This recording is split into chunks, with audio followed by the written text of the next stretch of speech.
it. Classic television, modern news and analysis. Stay tuned to DGTV.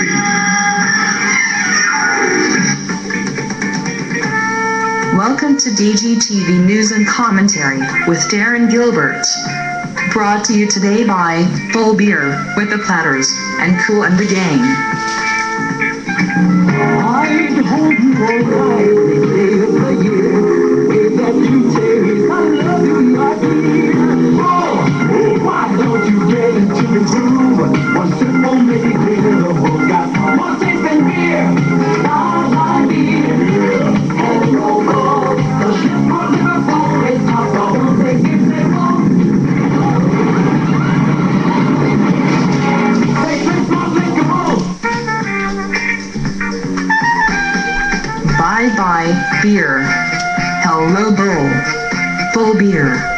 And now, here's the star of DGTV News and Commentary, Darren Gilbert, reporting today from Wasaga Beach, Ontario, Canada.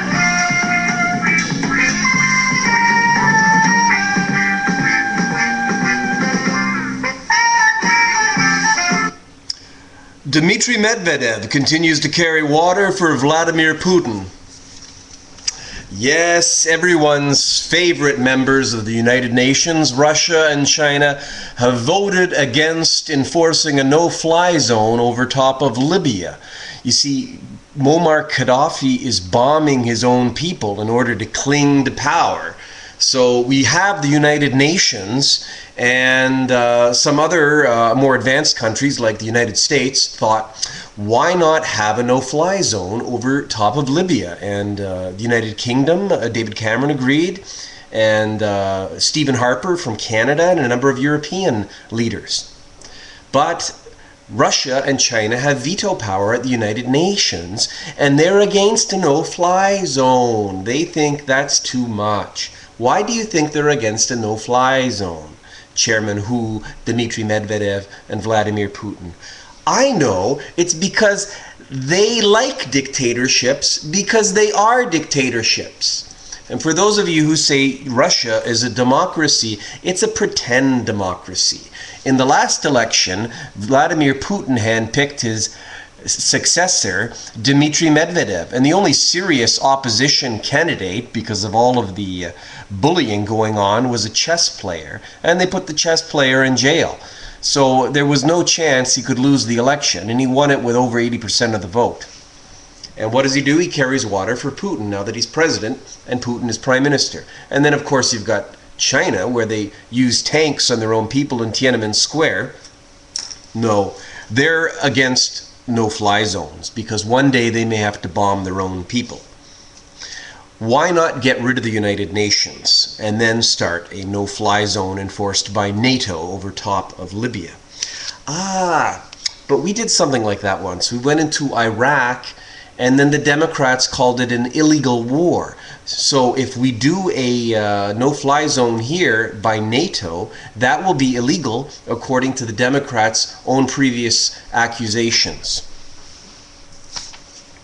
Item: TCHC, Toronto Community Housing Corporation. Mayor Rob Ford of the City of Toronto had an audit conducted on Toronto Community Housing Corporation. Now, for those of you outside of Ontario, in Ontario, it is mandated by the provincial government that each municipality must look after their own socialized housing. Socialized housing is when a government pays rent for a tenant. It could be paying rent for a tenant at a private apartment building, or it could be a whole apartment building owned by a city full of tenants where the government pays all or most of their rent. That's what most of the Toronto housing units are in Toronto. There are exceptions, but that's most of it. And those buildings are hellholes with lots of maintenance required, and the people living in them are basically going to be destitute their whole lives, and when they have babies, the baby's goal when they grow up in life is to be on Toronto housing when they grow up, and it's poverty breeding poverty, and the people don't learn to manage money. We should be doing away with socialized housing.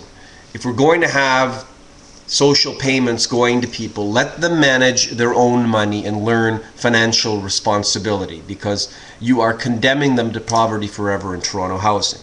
And the government cannot possibly manage it. All you have to do is look at the results of this audit. Management of TCHC took $75 million slated for repairs and upgrades in apartment buildings, socialist apartment buildings, and invested it in the stock market. Taxpayer money invested in the stock market. Now, do you think they made money or they lost money? Right, because the government can't do anything right. They lost money. How much did they lose? $41 million. Out the window. Should have invested it in bonds, government-approved bonds, or guaranteed investment certificates, or just a savings account if you don't know what to do with it. So that money's out the window.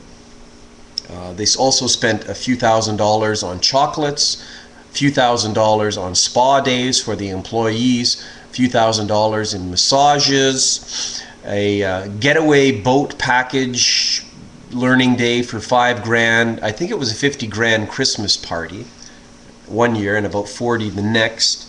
You need to do away with those Christmas parties in government. It's not your money, and only things can go wrong. So they've blown this money, and the board of directors refused to resign when Rob Ford asked them to. Most of them now have, the civilian ones have resigned. They're 2 tenant board members who've not yet resigned. They're pretty much irrelevant members of the board. They're outnumbered anyways, and they refuse to resign. And after all this, you still have people in TCHC that hate Rob Ford. And he just showed to them where they wasted multi-millions. Item. Have you noticed the price of food is going up? Have you noticed that when you're shopping, it's costing more and more? Next month in Ontario, food prices are going up by another 5%. Now, why is that? Could be the cost of transportation. Yes, because the price of oil has gone up. And therefore, it's costing a lot more money to get goods to the market. What could we do to get that down?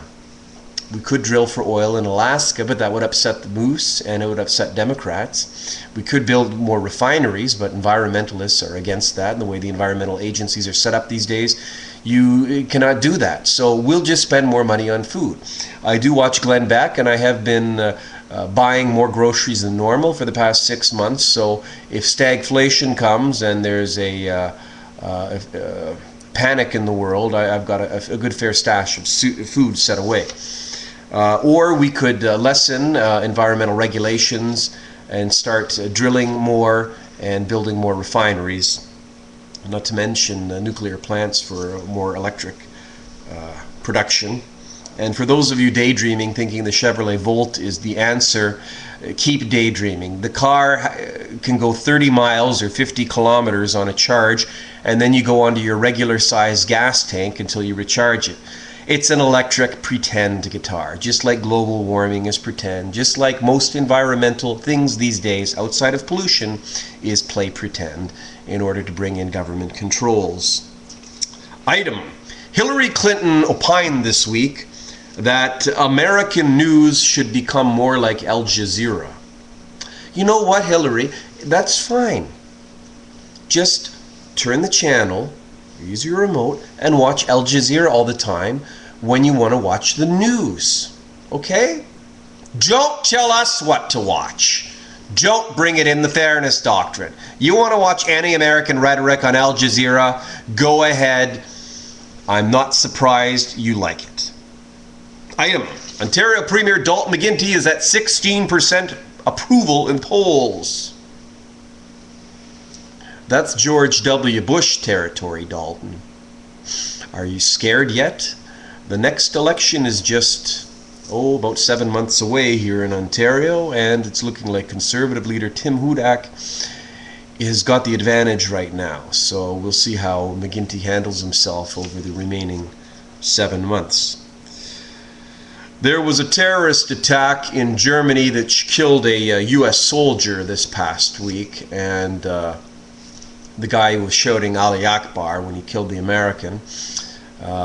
President Barack Obama refused to call it a terrorist act because he is against the word terrorism, and he doesn't want to offend any Islamic extremists. That's the way he's been managing the presidency. So to that I say ho-hum, and that's par for the course, and enjoy your remaining less than 2 years in office. DGTV, by the way, is parking its vote with Donald Trump for the time being and encourages Donald Trump to seek the Republican nomination. We'll see how the primary and caucuses play out. I like what he's saying lately, and he certainly has the credentials. And he is the epitome of American exceptionalism. I encourage you, Mr. Trump, to run, and I understand you have to run the current series of Celebrity Apprentice till its end, and I believe it premieres this Sunday. So once that is over, look for Trump to run. It sounds like he's running. My two Darren's solution to Charlie Sheen and 2.5 Men have not come to fruition. I did not get any phone calls from CBS. Again, I will work for 25% of Mr. Sheen's salary. That is negotiable. If you call me, I could even go less than 25%. So anyone in the know from CBS, if you want me to replace Charlie Sheen, I look like him and I can act, and that is the solution to your problem, the two Darren solution. And lastly, there was a death in Hollywood this past week. Jane Russell is dead at the age of 89. Jane Russell was a beautiful, buxom actress who was discovered by Howard Hughes and appeared in his production The Outlaw. She represented Hollywood using buxom cleavage in movies, which obviously became trendy over the years. She also appeared in Gentlemen Prefer Blondes and a number of other films. Jane Russell, beautiful Jane Russell, dead at the age of 89. Rest in peace, Jane Russell. I'm Darren Gilbert, and that's DGTV News and Commentary for this week. You have yourself a good week.